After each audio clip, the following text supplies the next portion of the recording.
ఒక్కసారి విశ్వకవి రవీంద్రనాథ్ ఠాగూర్ మాటలు గుర్తు చేసుకోండి. ఎక్కడ మనస్సు నిర్భయంగా ఉంటుందో, ఎక్కడ మానవుడు తలెత్తుకొని తిరగలడో, ఎక్కడ ప్రపంచం ముక్కలు ముక్కలై మగ్గిపోదో, ఎక్కడ మన చదువు విజ్ఞానం మూఢనమ్మకాల్లో ఇంకిపోదో, ఎక్కడ ఒక మనిషిని దోచుకోడో, అక్కడ ఆ స్వేచ్ఛ స్వతంత్రంలోకి భగవంతుడా నా ఈ దేశాన్ని మేలుకొలుపు అని గీతాంజలి రచించాడు.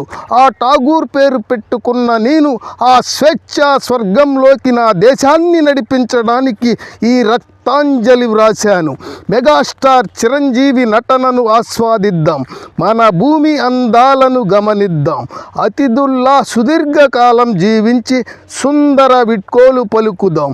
సత్య శోధన పుడమి పరిరక్షణ. ముత్యాల రామకృష్ణతో కలిసి మీ వేణుగోపాల్.